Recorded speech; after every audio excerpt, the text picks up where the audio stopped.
welcome to today's lecture. So, today we will be looking at principles of human computer interaction, and we will be covering the remaining principles that we had seen in the previous lecture. So, in the previous lecture, we had covered these principles. We have seen the anticipate needs, highlight changes, limit interruptions and distractions, how to minimize information access cost, and make system structure and affordances visible. So, today we will continue forward with the remaining principles, and we will begin with the memory principles. Here we have support recognition rather than forcing a recall. So, now here the designer should aim at minimizing the memory load by presenting options as part of the interface rather than requiring that they be remembered by the user. So, now here we can see on the example here on the screen that when the user is typing a few alphabets, the system is predicting that what the user may be looking for. So, just by 4 letters, the system is now showing many different options like the weather, valley, university, hotels. That some of these things that the user may be looking for, and this also helps the user to cut time short and select the relevant option out of the provided options here. So, this is also equally helpful when the system saves our passwords and we don't have to recall it every time, or when it autofills the information. So, for example, we are shopping and the system requires us to enter our address. So, when we have shopped there previously, so it autofills our address and we don't have to go through the whole process of typing pin code and everything. So, that makes it very useful for the user. So, here in this example here we can see that on the left side there are certain icons, and for the user they may be able to recognize, for instance, the home icon, but the other icon may not be very understandable for the user. So, the settings or the user, some of them are familiar, but the one which is second from the top, that seems very unfamiliar. So, now over time when the user starts interacting with it, then they become familiar with this particular icon and they understand that this is dashboard. So, similarly, when the user had started off as a novice user, they probably also struggle to understand what is this setting icon, what does it stand for without the actual word next to it. So, over time, the user also begins to recognize them. So, this feature is also used to the advantage of the designer. So, the next principle under memory principle is to be consistent. So, the external consistency is not just how consistent our product is similar to the other products that are available, but how is the product consistent when the whole range of products exists. So, which, for example, in as in the case of the softwares, that how if we are familiar with one software, how we can quickly adapt ourselves to the other softwares as well. So, there are certain icons, certain instructions, certain buttons that are common. So, for example, the setting icon, we will see that across different systems, across different softwares, many of the platforms, the setting icon remains same. So, it is easy for the user to identify it. So, the external consistency broadly means meeting the user expectations, and in order to create a design that coincides with what the user is expecting, we have to understand what ideas they are bringing with them, what kind of experiences they are bringing with them, so that we are also able to offer the same level of consistency to the user. So, here we can see in this example that this is website, and on different types of platforms, like for example we have a desktop, laptop, phone, tablet. So, the constraint of the space is there, but how the language is consistent, how it has maintained the consistency of what it is offering. So, designing based on what the users already know is already in practice. So for example, when we are going to an institute's website and we are exploring certain courses, and in order to go back to the home, so we know that when we click on the logo of the institute's website, it will take us back to the home. So there are certain features that are present in almost all of these applications. So the user knows whether it is an international, national, or government, non-government website, that once I click on the logo of the institute, it will take me to home page. So this kind of understanding that the user already has, so we have to take advantage of that and incorporate that in our work as well. Now, the internal consistency is the information that should be located in the same place on different screens, and similar tasks and actions should be required to accomplish the same task. Now, while the external consistency can enhance the UI design through meeting the user expectations that we discussed, what they already know and we expect from the new application, the internal consistency is, we can see it more as a requirement. And when we fail to meet this internal consistency, then the user experience is severely hampered. So, the internal inconsistencies are usually not applied to distinguish differences in context or user action. And for this reason, the functions should be logically grouped and they should be consistent from screen to screen. So, for example, if I am seeing on one page two buttons saying cancel and proceed, for example, and the color is red and green for them respectively, on the next page, then I should not see OK and OK for proceed and go back for cancel. So the language has to be consistent. So then cancel and proceed should be used in the next page as well, because we don't want the user to be quizzed and use their cognition, or the color should not change from green and red to orange and blue. So all these internal consistencies also need to be taken care of. So here in this example, we can see that this is an example of a remote control. Generally, in all kinds of remote controls across many different platforms where this is in use, which could be a TV remote, it could be AC remote, it could be music systems remote, we will see that some of the buttons are usually placed in a very consistent manner. So the power button is mostly on the top of the remote, turning on and off, which is followed by a panel where we have numbers, and these numbers are used to feed in, for example, the TV channel we want to watch or the radio channel we want to hear. And then the buttons that we don't use are not really highlighted in this remote, but the frequently used buttons which are, for example, volume or the button which we use to toggle the channel, so they are usually together and they are also placed in the position where the thumb can also easily reach them. So we can see that the power button, we will access it once to turn it on.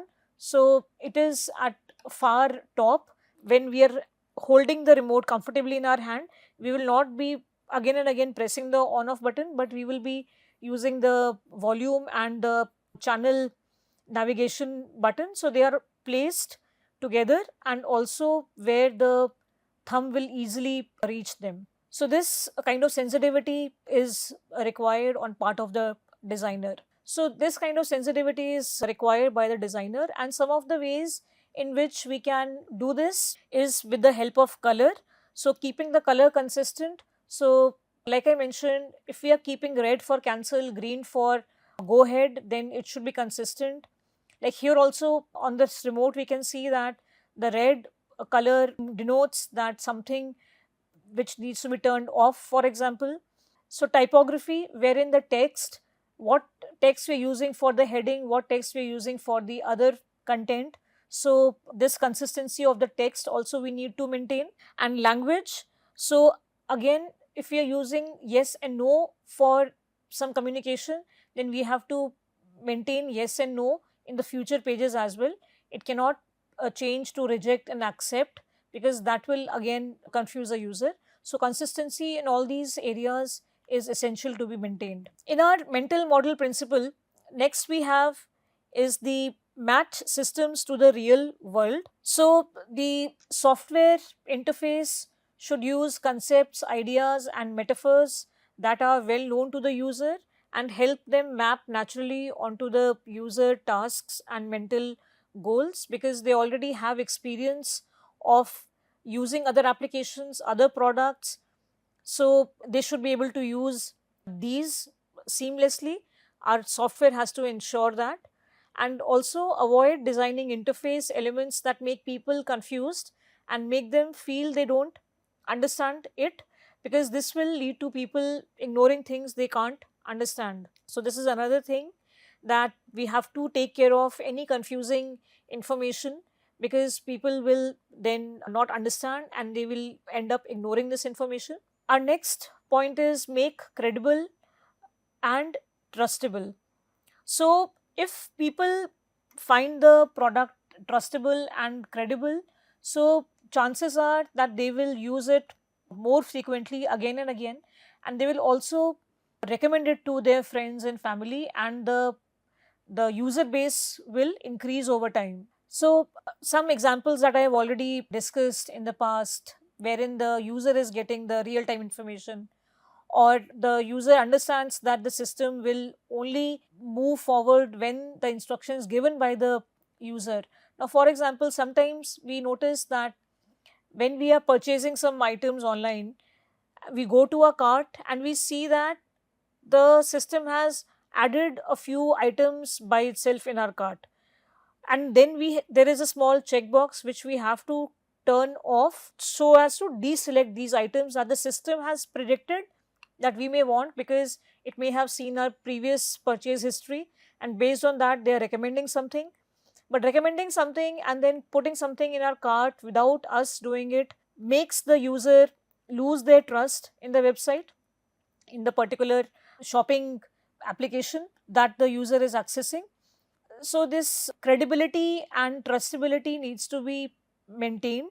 And then once the user, for example, they are not looking at their cart intently and they end up making the purchase, then they will at the end keep scratching their head, when did they actually make this purchase, and then next time they will be very wary of shopping on that particular platform. The next is features that degrade trust and credibility are also some other features that are like errors, typographical errors, or there are broken links. There are links which are false, which don't take us to where they promise to take us, or buttons that we cannot click, or there is a certain way to click a button, but clicking on it will not make it activate. So these are some of the ways in which one can lose their trust, and some ways in which the developer and designer should keep in mind how not to lose their user base. Then consider aesthetics and simplicity. So removing the irrelevant information, that is a starting point, that we don't want to clutter our interface, we don't want to clutter the user with too much information that they may not want. And for this reason, to keep things simple, one can start with maximum of 3 typefaces and 3 sizes and 3 colors. So here is an example wherein we use a primary color, secondary color, and an accent color. And the accent color, since it is very vibrant, so it is used only sparingly, while the majority of the UI has colors which are, say, light blue, which is a main color, which is not too bright for the eye. And the accent color, when it is sparingly used, it also helps grab the attention of the user to the relevant part where we want the user to pay attention. Now coming to the next principle, which is response selection principle. So we have choose appropriate defaults. Now facing a complex choice or multiple options can sometimes be very overwhelming for the users. So for this reason, the designers should remember that there are many types of users, and not all users will understand the system or the way the designer understands it. They will have a different way of understanding what kind of information they are seeing. So the system, sometimes we see they come with default settings when we purchase a new phone or a new laptop or some system. So there are certain default settings, and most of the times we see that the users do not even change the default settings. So they go on using the system with the same settings that it came with. So then it becomes important that the default values that are pre-entered in the system, they are useful and they are practical for the user, because we understand from the user research and looking at user behavior that they may not be changing the default settings very often. Simplify and structure task sequences. So it helps when we break the complex actions into smaller and simpler steps. So it makes it easy for the user to take on these complicated steps when these are broken into simple steps. So for example, when we are given long form to fill, a long questionnaire to fill, it can get very tiresome in certain situations where we are expected to fill a lot of information, and we can see when we scroll down, we see the never ending page that is in front of us. So at some instances, the user is also discouraged to actually go through the entire questionnaire, and they give up at times as well.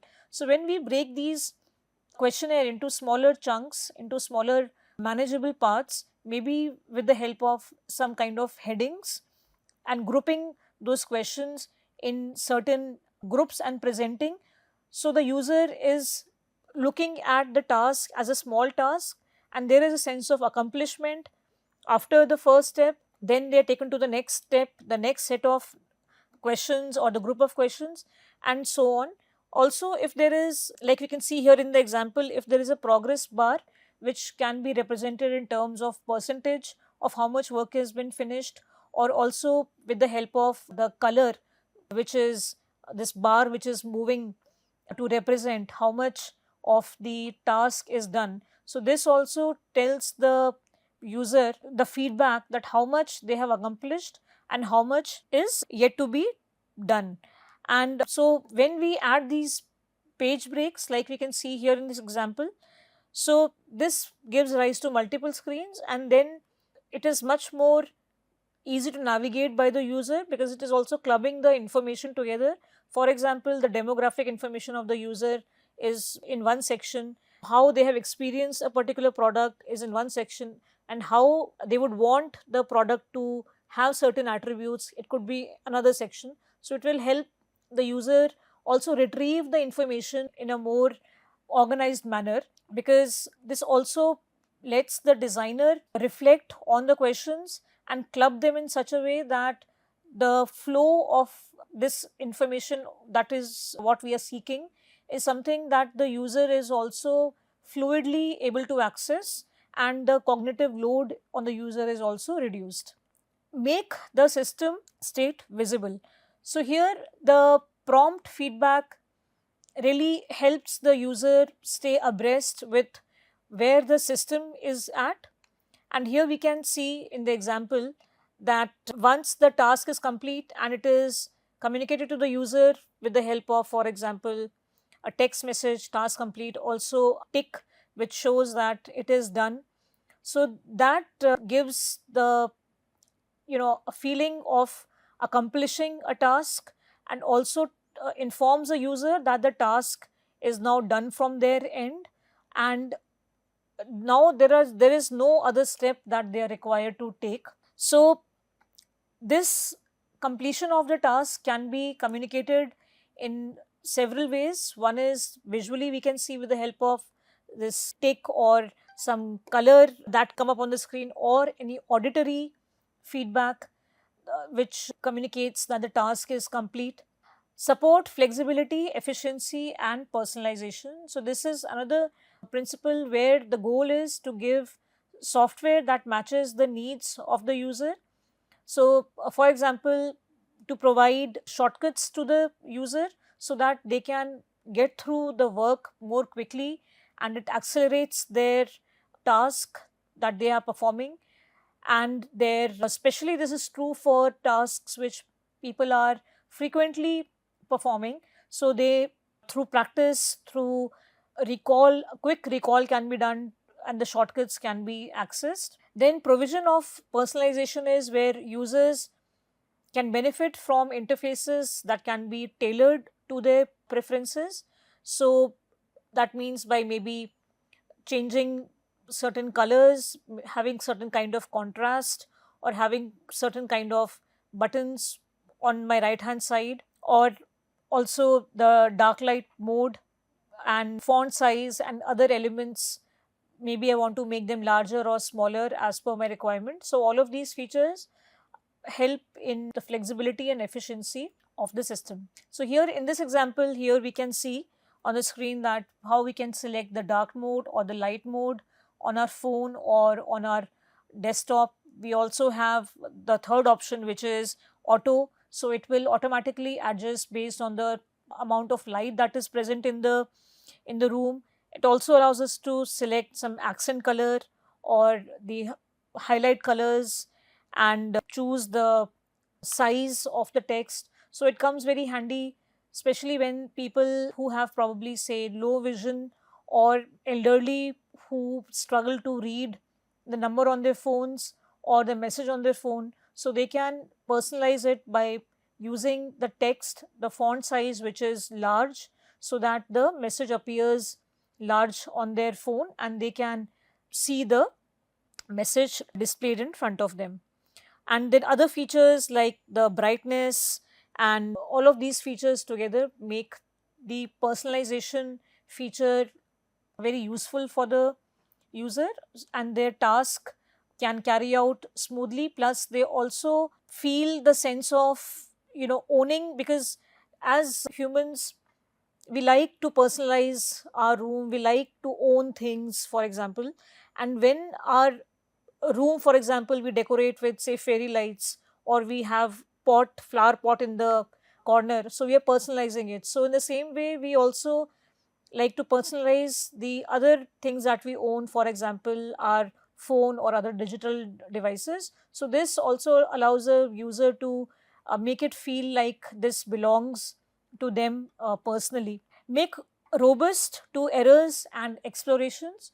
So our first preference is of course to avoid errors at any cost, and also to make it difficult to commit severe errors by providing confirmation buttons and cancel buttons, so that the user has the power and control whenever they feel that they have to go back or they are committing some kind of an error unknowingly, knowingly, by mistake, fat finger, or any other issue that may be there.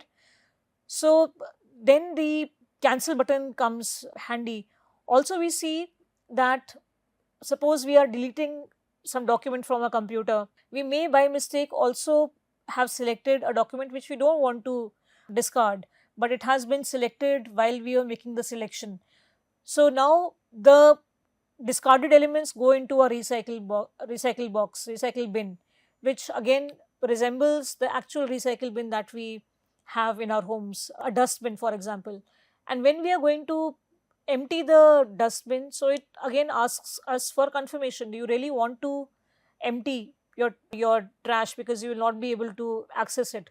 So that gives us an opportunity to retrieve any of those elements that we may have by mistake deleted, so we can retrieve it. So now these confirmation buttons help us in that regard. Also when we are sending a mail or making some kind of selection, or sending a form, filling a form and sending it across, maybe the questionnaire that we were filling in the last slide. So this confirmation also helps us review over it, that okay, let me just take one last look at it before I make the final submission of it. So the consistent feedback when it is given by the system, so it helps the users to recognize errors in the form of messages and help screens. So the system should be intuitive enough to see and spot that maybe some kind of error is about to happen, or maybe the user will do well with a little bit more information. So that can be provided to the user. And also the design should be such that it minimizes the negative consequences of the errors. Now, error tolerant system. So, the system should have the undo facility. So, we have committed an error, but we don't want to send it across. So, here we can see in the example here that our email services are also now offering us a few seconds to undo our action before the mail is actually sent, because we may have made some error, we may have missed writing something, or the subject may be missing. So the mail also sometimes tells send without subject. So these kind of messages give the feedback to the user that something needs to be taken care, and undo helps in just taking a moment to check if everything is fine before we make the final submit. The system should also monitor the inputs and verify that user actually understands the consequences of the commands. So this is also where the system is to learn the user behavior and then check the input and verify this fact. Then obscure codes should be avoided, which are vague or very general messages, because then it confuses, and rather it should be clearly worded and specific, and they should be politely communicate to the user. So a clear and precise error message that we provide can be to indicate the user has made an error, successfully diagnose the nature of the error, and determine what must be done to correct the error. So a remedial should also be provided, how they can correct it, that should also be provided, rather than just mentioning that the error has taken place. So here we can see few examples that will tell us what we mean by the avoid obscure or vague language. So here on the left we can see that this error has taken place, but somebody who's not from the background wherein we are coding on a daily basis, or we know all these codes that the system uses, so for us it may be gibberish, we may not be able to understand what the system is telling us. So it is very unclear to us, we don't know where we went wrong and what we need to do in order to correct our mistake that has taken place. And also the last two words that we read, break now. So what does this break now mean? And it gives two options, okay and cancel. So what if I do okay, what will it break? Will it break down my system? If I cancel, what will happen? So all these kind of doubts will come in the mind of the user. The other example here we see is that the polite wording that we see here in these two examples. Now on the right side is a poorly worded message from the system which says you didn't enter a name. So this is an example where the system is sort of blaming the user that you didn't put your name, that is why I cannot proceed further. But a polite way of saying the same thing and giving the same message is please enter your name. So now the user knows that okay, I am supposed to enter my name here. So this is an example of how the system can make the user feel taken care of, user getting a feeling from the system that they are of importance. So these are some ways in which the error can be taken care of, and error is something that is humanly possible and it is a very common thing that we do on a daily basis. So the system making one feel bad about it will not really lead to any positive outcome. So rather it should politely inform the users and nudge them to make the correction. These are some other examples here on the screen where we can see vague wording, that unknown error. So but it's not indicating that what is the error and what do we need to do. And also again messages like don't. So this is like we tell small children that don't do this. So this sounds something like that to the user, that the system is scolding the user for the mistake that they have done. And here on the other side we see the example that the user has not entered the correct email. So there is a prompt on the top, the message is coming that enter a valid email address to use your Apple ID. So the user is unable to understand what is going wrong. So the prompt is telling that use your Apple ID in order to proceed further. And it is also apologizing that sorry, that password isn't right. So even though it is not the system's fault, it is the fault of the user because they did not put in the correct password, but the system is apologizing by saying sorry. So it is making the user not feel unintelligent about what they have done. So with this, we come to the end of today's lecture, and I will see you in the next class. Thank you.